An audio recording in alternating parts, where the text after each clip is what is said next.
What years did you attend Princess Anne County Training School, Union Kempsville High School? Well, I graduated in 1962. So the first year that this building was open is when I came. I've forgotten the year. It's Okay. like I don't remember exactly. Okay. But it was Union Kempsville High School when you were attending? No, it was Princess Anne. It was. PACTT, Princess Anne County Training School at the Okay. time. So you were attending during the transition then, yeah? Yes. Wonderful. Tell us a little bit about your family and growing up in this area. Well, actually, I was raised by my grandparents on my father's side. Okay. And we were raised in a part of Princess Anne County, which is Norfolk now. Okay. That is the Virginia Beach Boulevard, the Arabia Road area, where the Salvation Army building, at least the old Salvation Army building, is located. There's a Wawa, I believe. Not a Wawa, it's another gas station store there at this point. I don't know the name Okay. of it. Okay. And what was your, tell us a little more about your family life at that time. So your grandparents raised you, and were the area that you were in at that time, was it more, did you have nearby neighbors, or was it more, we've interviewed a few people where they said they lived mostly on farmland and people were more spread out. What was sort of the situation around where you were growing up? No, we lived in an area, a neighborhood. Not like your modern day neighborhoods, because house here, house there, but there was a neighborhood. And my upbringing was a wonderful upbringing. Grandparents were very knowledgeable, meaningful people who didn't have much, but they were very successful. I guess you could say we have more than many. They were very wise about it. Very wise. Very wise. Wonderful. What was your educational experience before attending Princess Anne County Training School? What was my education and experience? Well, like everyone else, I attended the Union Baptist elementary school down there, where the Union Baptist Church is located. I'm sure that other students perhaps alumni have shared those same things with you. I mean, back in those days, it was enjoyable as far as I understood it as being a young person at that particular time. Okay. I don't remember all of the little aspects of it, but it was enjoyable. We were just going along with life and doing the best that we could with what we had and what we were taught. Okay. Okay. And the school at Union Baptist, tell us a little bit about what that was like. Was it, would it be similar to the elementary schools that, say, your grandchildren now attend, or paint the picture for us a little bit about what that? No. Okay. No. It was like older buildings, a stove in order to heat the place. Nothing like where. I mean, God has blessed us at this particular point. All our grandkids are in private schools. Norfolk Academy, for an example, Norfolk Collegiate. So a very different experience. Very different experience. And what was that like, transitioning from that elementary experience over to Princess Anne County Training School? Wow, well, I mean, it was like, I guess you could say night and day, because you're coming into a new facility, a more modern facility. And so, as I recall, it was a great advancement, Hmm. for me at least. Hmm. So it was a larger building, separate yeah. classrooms, Separate things like that. classrooms, exactly. Okay. Okay. What do you remember? What stood out to me actually was the fact that the teachers were caring. Hmm. It was more like a family, Hmm. and we respected the teachers. The Hmm. teachers really cared about us in Hmm. terms of learning, Hmm. teaching us based on what they felt that we needed for the future, Hmm. which was very, very, very important to me and to all of us. Hmm. Made a lot of good friends here Hmm. in the school, and everyone was sort of concerned about, at least many of us, at least concerned about what we are going to become, what we're going to do for the future. They were concerned about you living an excellent life. Oh yes, Yeah. very much so, very, very much so. And they drilled that into us. Hmm. Okay, and we were always told that you are somebody, Hmm. you can make it. Okay, and those things always just meant the world to me. Yeah, I can imagine. I can imagine to be able to be looked at and reaffirmed that you are somebody and Exactly. you will be important and you are important right now. Exactly. That might not have been something you heard a lot Oh, yeah. outside of the walls of the school or your family. Exactly. Mhm. Exactly.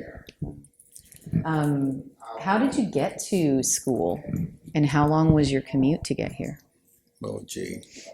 Well, once again, I would imagine from here to Virginia Beach Boulevard and Raby Road is probably 4 miles, I guess. Mm-hmm. And I don't recall exactly because the bus had to go and pick up other kids. Mm-hmm. I would imagine you're talking about maybe 30-minute, 35-minute ride. Mm-hmm. You know. That's a pretty big time investment to get to school. Oh yeah. Yeah. Of course.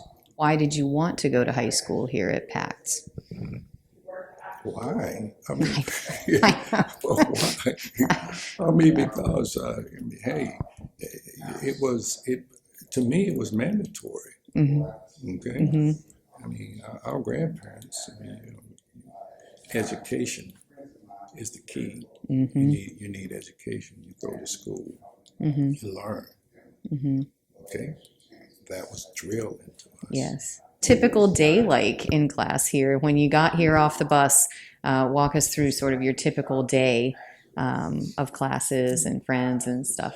Well, it's just like other students. You're walking off the bus. Maybe you have a friend or two on the bus. Once you're on the ground, you see other people, conversation. You're heading to your class. There may be chitter chatter and whatever kids have a tendency to do to get around. And, kids were more like, everybody was family. Mm-hmm. I guess you could say we were poor and didn't know it.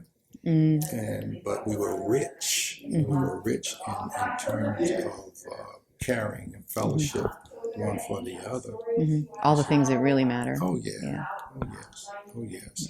And we go from one class to the other, and I guess like other children, certainly you have your mischievous moments. Mm-hmm. But once again, there was respect for the teachers. Mm-hmm. We really revered our teachers, respected them, especially Mr. Watson.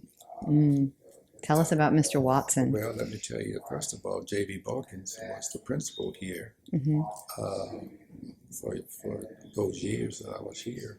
However, Mr. Watson was the one that was feared. He was the principal, actually. Okay.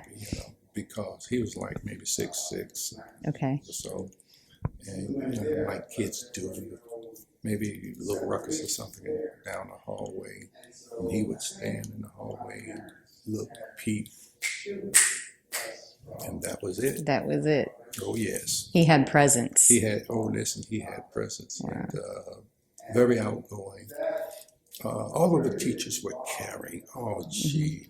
All of the teachers were really, really, really caring. That's what I remember mostly. If you had an issue, they're willing to help you with it. What was your favorite subject? Well, what was my favorite subject? I guess I had a couple. We call it government slash history. I liked math. Not so much the English part, but those two. Government and math. And who was your favorite teacher? Was it Mr. Watson?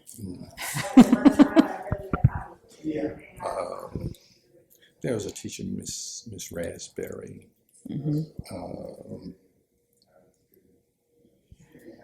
Mr. Watson was a great teacher as well. I guess you could say he was one of the great teachers. Yeah. And Miss Raspberry was stands out in your mind as well. Yeah.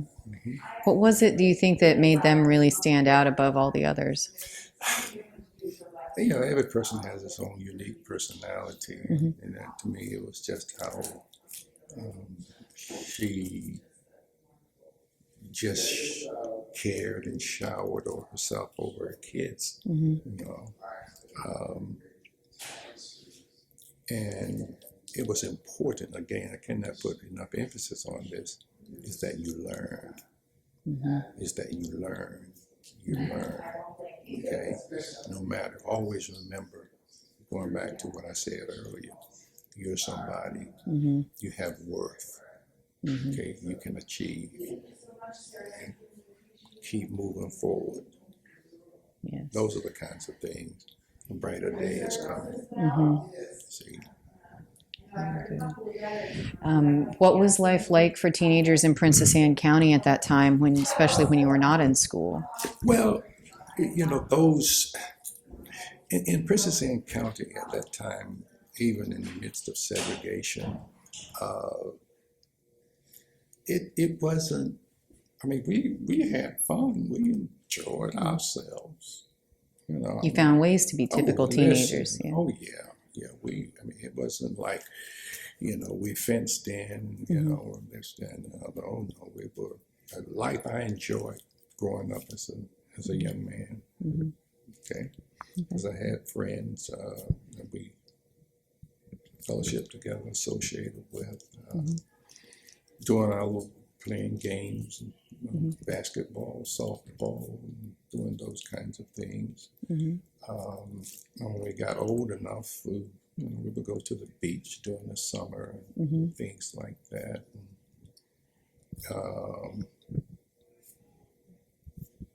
So I think that when we were out of school, it was good. It was good for us. Okay. Can you describe the kinds of different classwork that you had? Did they load you down with homework, or what kinds of classwork did you often find yourself doing back then? Well, you know what? Yeah, we had homework. You know, I don't know how much. I don't remember all of the intricate parts of that. Yes, but I remember that we did,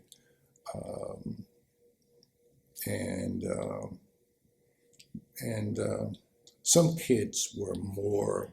In every generation, you have your honor roll students and so forth and so on. You see, I guess I was in the middle,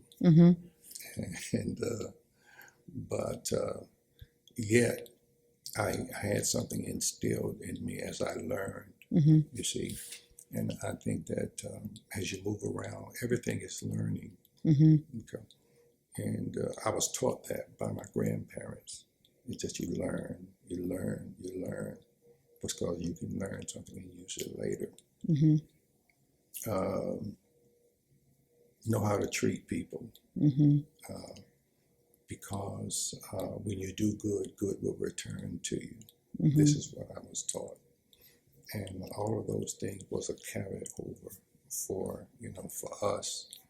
uh, and so you have to have a vision, especially, let's say, if you don't have the the finances, if you will, to even say, okay, like a lot of these kids went to college. Okay, so I don't want to get ahead of myself. If you're going to ask me another question, I'll just say this.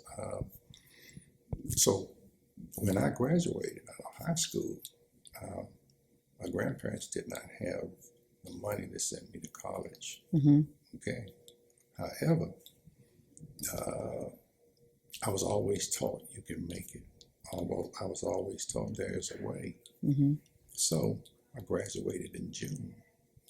Right, I had a car at the time, and by the way, I had to see many kids. I'm telling you, we were blessed because there were three of us. All three of us had cars. So for the last couple of 3 years, we drove our cars to school. Because I think Norfolk annexed from the Broad Creek Bridge down to what used to be Thomas Corner, and then they annexed down to what is now Newtown Road. And then we were supposed to then go to Norfolk to school, to Booker T. But we had been down here all these years, so we continued to Drive yourself here. to drive ourselves. Even before we got the cars, we used to go out on rides of, You would hitchhike to school? Wow. Yeah, and always got around, always got around. And many of the teachers at that time lived in Norfolk, and they would drive down, and they saw us. They knew that we should be in Norfolk, but no one said anything. Thank God. So you got to finish here where you started. Yeah. Wow. Okay. So, And you were saying that your grandparents taught you that when that there's always a way. yes. So tell us a little bit more. How did you? So you had the car. You weren't Right. immediately going to college, No. but you knew So what there'd I be a did way. was, and I graduated in June, somewhere in the last of August, I sold my car. September the 5th, I was in the Army. I joined the Army. Okay.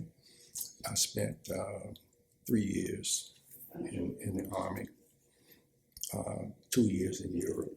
And once I got out, I then went to school on GI Bill. Okay. And that's how I was able to deal with my college.